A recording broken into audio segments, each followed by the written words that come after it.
মোটু। Yes sir. Patlu. জি sir. আজকে তো তোমাদের পরীক্ষা নাকি? তোমরা কি পরীক্ষার জন্য প্রস্তুত? জি স্যার। দুটি করে প্রশ্ন ধরবো, তোমরা দুইটি প্রশ্নের উত্তর দিবা। প্রথমে মোটু বলো তো, আমাদের দেশের নাম কি? স্যার, আমার তো কোনো দেশ নাই, আমি কিসের নাম বলবো? আপনার না বললো এটা শেখ মুজিবের দেশ, তাহলে আমাদের কিভাবে হলো? আরে মোটু, আপা বলছেন শেখ মুজিবের দেশ ঠিকই তো আছে, উনার দেশ, উনি এই দেশে জন্মগ্রহণ করেছেন। আমরা তো এই দেশের নাগরিক, আমরা তো এই দেশে জন্মগ্রহণ করেছি। আমাদের দেশের নাম তো বাংলাদেশ, আমরা তো এই দেশের নাগরিক।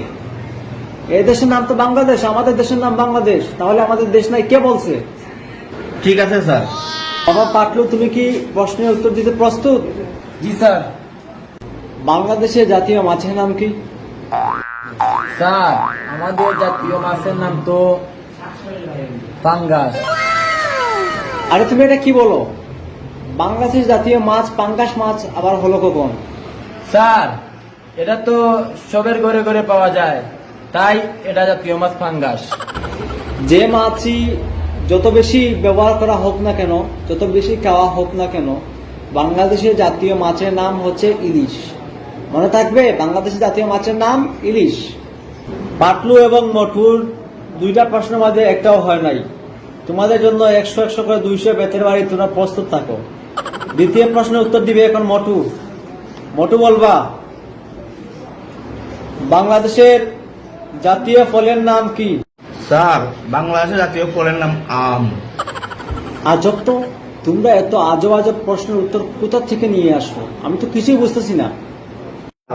বাংলাদেশে এখন সবচেয়ে বেশি আম পাওয়া যায়। এখন আম ঘরে ঘরে আম পাওয়া যায়, ঘরে ঘরে গাছ, আমের কোনো অভাব নাই। এই গাছটি বাংলাদেশের জাতীয় ফলের নাম কি আম। হ্যাঁ ঠিক আছে, বাংলাদেশে ঘরে ঘরে এখন আম পাওয়া যাচ্ছে, কিন্তু এটা না যে বাংলাদেশের জাতীয় ফলের নাম আম। বাংলাদেশের জাতীয় ফলের নাম হচ্ছে কাঁঠাল, ঠিক আছে? এটা কখনো বলবো না। এখন মোটুর কাছে চলে আসতেছি। মোটু বলো, বাংলাদেশের জাতীয় কবির নাম কি? স্যার, বাংলাদেশের জাতীয় কবির নাম শাহ আব্দুল করিম। আরে শাহ আব্দুল করিম তো একজন বাউল ছিলেন, উনি কবি হলেন কি করে? হ্যাঁ, উনি গীতিকার ছিলেন, উনি গান লিখতেন, কিন্তু উনি তো কবি না। বাংলাদেশের জাতীয় কবি তো একজন আছে। বাংলাদেশের জাতীয় কবি হচ্ছেন কাজী নজরুল ইসলাম। তুমি শাহ আব্দুল করিমকে কবি কেন বলতেছো? স্যার, আমার মনে হয়েছে উনি একজন বড় কবি, তাই উনাকে আমি কবি হিসাবে মানি। তুমি একা মানলে তো হবে না, সারা দেশের মানুষ তো মানতে হবে। এটা তো জাতীয় কবির বিষয়, এটা তো তোমার বিষয় না। ঠিক আছে, বাংলাদেশের জাতীয় কবির নাম কাজী নজরুল ইসলাম। তোমরা দুজনকে দুটো করে প্রশ্ন দিয়েছি, কিন্তু তোমরা একটা উত্তর দিতে পারো নাই।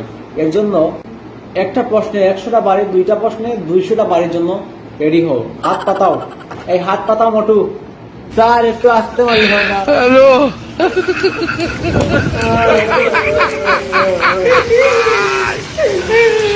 ওরা কেন?